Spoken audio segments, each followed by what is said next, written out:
এই ভিডিওতে আমি একটা কোড ডেমো দেখাবো, ঠিক আছে? পাইথনের একটা code demo, nothing more than that. আচ্ছা, তো কোড ডেমোটা কিসের উপরে হবে? কোড ডেমোটা হবে আপনার ব্যাংক স্টেটমেন্ট, ঠিক আছে?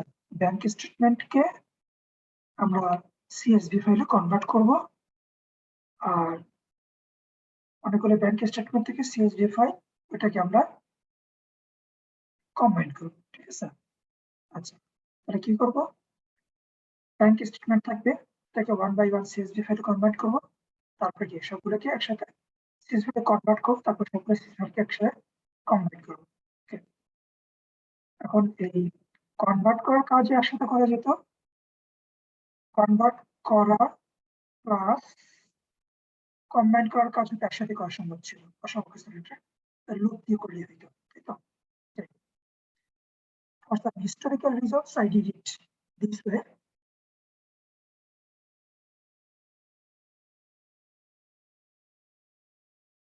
আমি কি পাইথন ব্যাংক স্টেটমেন্টকে CSV তে কনভার্ট করা, তারপর ব্যাংক স্টেটমেন্টগুলোকে কম্বাইন করা, ঠিক আছে? এখন ব্যাংক স্টেটমেন্টটাকে আমরা CSV তে কনভার্ট করব, মানে ব্যাংক স্টেটমেন্ট আসলে PDF এ ছিল, তাই তো? PDF এ ছিল, একটা CSV তে কনভার্ট করব। এখন এর মধ্যে আসলে কত কমপ্লিকেটেড প্রোগ্রামে যাব না, যে করে লাইব্রেরি ইউজ করে PDF কে CSV তে কনভার্সন করতে যাব না। আমি যেটা করছি যে জাস্ট PDF ফাইলটাকে কপি করে পেস্ট করছি, মানে কপি করে কন্ট্রোল সি করে টেক্সট হলে পেস্ট করে যে CSV ফাইলগুলো হচ্ছে সেটা। আচ্ছা, এটা আসলে আমার বছরে করতে হয় একবার, অনেক ক্ষেত্রে যদি ব্যাংক স্টেটমেন্ট ডাউনলোড করে রাখি তাহলে করতে হয় না, মানে ইয়ারলি ওয়ান করতে হয়। So I can do it. যদি আপনাকে মানে রেগুলারলি করতে হয় তাহলে আপনাকে আসলে ঠিক লাইব্রেরি ইউজ করে তারপরে মানে তারপরে যেটা আছে যে আপনি তো ব্যাংক স্টেটমেন্ট CSV ফাইলগুলো ডাউনলোড করতে পারেন, যেটা আপনি রেগুলারলি করেন, ঠিক আছে? সবাই আপনাকে ফুল ইয়ার দিবে না, ঠিক আছে? ব্যাস 3 মান্থে চলে যায়।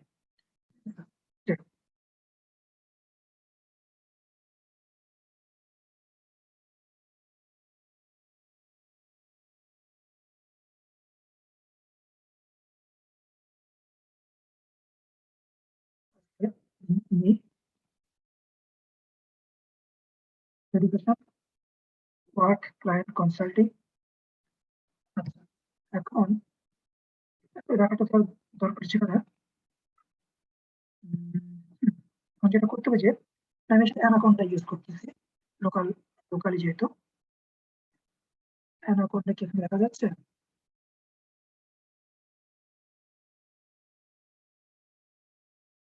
পাইথন 1 করতে স্ক্রিন। আচ্ছা, স্ক্রিন শেয়ার করতে পারি, স্ক্রিনে তেমন কিছু থাকার কথা না আর কি।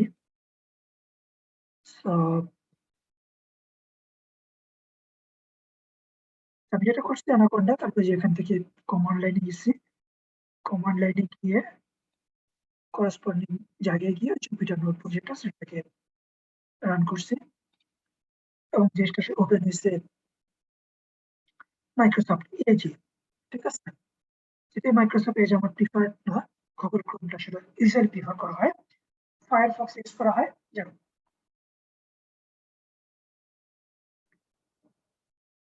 আচ্ছা, যাই হোক,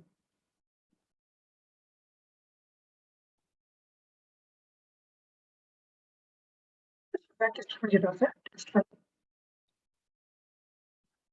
তার মধ্যে কি হচ্ছে যে আমি এটা মনে করি এটা রিড করবো, পাইথন যেটা আছে ফাইল ওপেন রিড।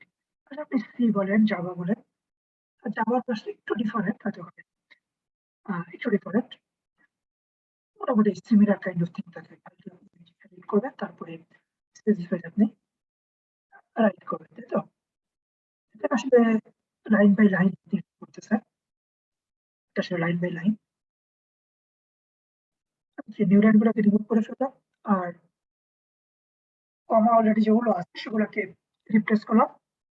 কারণ কি? কারণ এক্ষেত্রে আপনার যে ফিগার যেটা থাকে বা ফিগার একটু কমা থাকতে পারে, ঠিক আছে? যদি ইটস মোর দ্যান 1000 হয়, সেক্ষেত্রে কি হবে? সিএসভি স্ট্রাকচার ইনকনসিস্টেন্ট হয়ে যাবে, কোথাও মনে করেন 4টা থাকে, কোথাও 5টা থাকে। আমার এখানে 4 কলাম, ইউজুয়ালি 4 কলাম হয়, যদি এটা না করে দেখা যায় অনেক ক্ষেত্রে আমি 5 কমা পেয়ে যাই, সেটা ইনকনসিস্টেন্ট, সেটা করা যায় না। তখন আমি কি করলাম, কমাটাকে রিপ্লেস করে ফেললাম। ঠিক আছে, আমি যখন স্টেটমেন্ট থেকে টেক্সট গুলো কপি করি, টেক্সট করি, কয়েকটা জায়গাতে আমার কিছু অ্যাডজাস্টমেন্ট করতে হয়, যেখানে ফরেন কারেন্সি কনভার্সন থাকে। ফরেন কারেন্সি কনভার্সনের ক্ষেত্রে দেখা যায় যে মানে ইনফরমেশন থাকে, আবার ইন্টারেস্ট রেটের যদি কোনো জিনিস থাকে, সেই লাইনগুলো একটু একটু মানে কনসিস্টেন্ট অন্য কিছুর সাথে, মানে এটার মাঝে মধ্যে যে সমস্ত লাইনগুলোকে একটু কনসিস্টেন্ট করে রাখি, আপনি টেক্সট ফাইলটাকে একটু ই করতে পারেন। আমাদের যেটা হচ্ছে ইন্টারেস্ট ফাইল যেটা আছে, ওখানে ইন্টারেস্ট অথবা তারপরে যে এটা থাকে, ডলার ফিগারটা থাকে, ওখানে মনে করেন যে একটা নিউ লাইন দিলে হয়ে যায়। মানে ইন্টারেস্ট ক্ষেত্রে ইন্টারেস্টের টার্মের পরে একটা নিউ লাইন দিয়ে গেলাম, এন্টার প্রেস করে। আর ফরেন এক্সচেঞ্জ যদি থাকে, ফরেন এক্সচেঞ্জের ক্ষেত্রে কি হয়, ফরেন টার্মটা যে লাইন সেটাকে ঠিক ব্যাক স্পেস করে উপরে লাইনে নিয়ে চলে যাই। তাহলে দেখা যায় যে মানে মোটামুটি হবে অনেক consistent. I'm talking about RBC ব্যাংকের স্টেটমেন্ট, ক্রেডিট কার্ড স্টেটমেন্ট। ঠিক আছে, আচ্ছা, তারপরে কি আছে যে একটা প্রি ডিফাইন্ড একটা ফরম্যাট থাকে। প্রি ডিফাইন্ড ফরম্যাটের ক্ষেত্রে আপনি জানবেন যে ঠিক কোথায় একটা ব্রেকআপ করতে হবে, ঠিক কত ক্যারেক্টার পরে ব্রেকআপ করতে হবে। This is the best idea. কারণ সেপারেশনটা কি, সেপারেশনটা ইউজুয়ালি স্পেস দিয়ে ওরা করে, কিন্তু টেক্সট হলে কপি মানে টেক্সট দিয়ে করার চাইতে অত ফিক্সড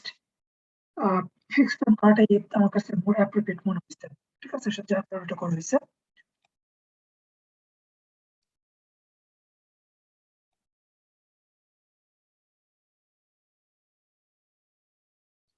আচ্ছা,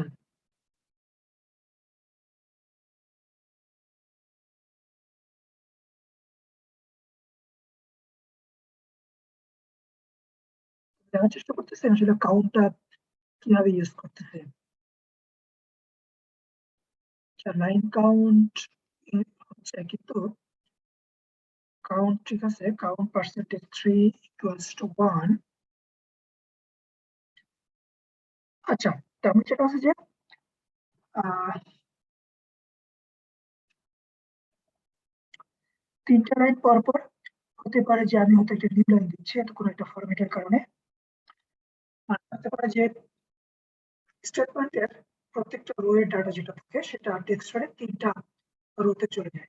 ঠিক আছে, 3টা রোতে চলে যায়, তারপর যে 3টা পর পর আমাকে একটা নিউ লাইন দিতে হবে সিএসভি ফাইলে, সেটা তারপর এটা খেয়াল রাখতে হবে যে ইন্টারেস্টের পরে ব্রেক দিয়ে যে আসবে, আর ফরেন এক্সচেঞ্জ ফরেন টাকাকে উপরে লাইন দিয়ে যাবে, তাদের 3 লাইন থাকবে। আর এভাবে করলে কনসিস্টেন্ট হয় আর কি।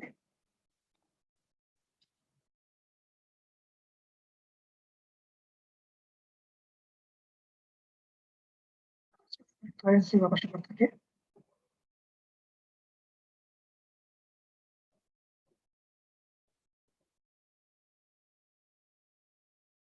আপনার আর কিছু করার নেই এখানে, তো এটা আউটপুট এলো।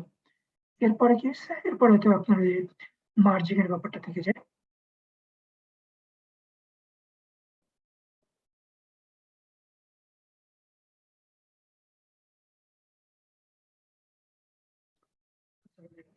ভালো হয়তো মার্জ করতে বুঝতে নাকি, যে ভ্যালুগুলো শো করলাম, লিস্ট গুলো,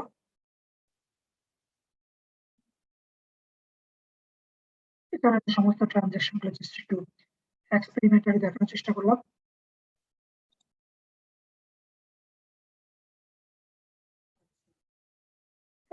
আর রো কাউন্ট কত রো আছে, রো কাউন্ট 151। কম্বাইন করলাম, কম্বাইন করে কি হলো, 150 রো 4 কলাম। এটাকে একটু সিএসভি দিয়ে কম্বাইনটাকে সিএসভি ফাইলে পাঠিয়ে দিলাম। কম্বাইনের জন্য কি আপনার যে ক্যাট সিএসভি নামে একটা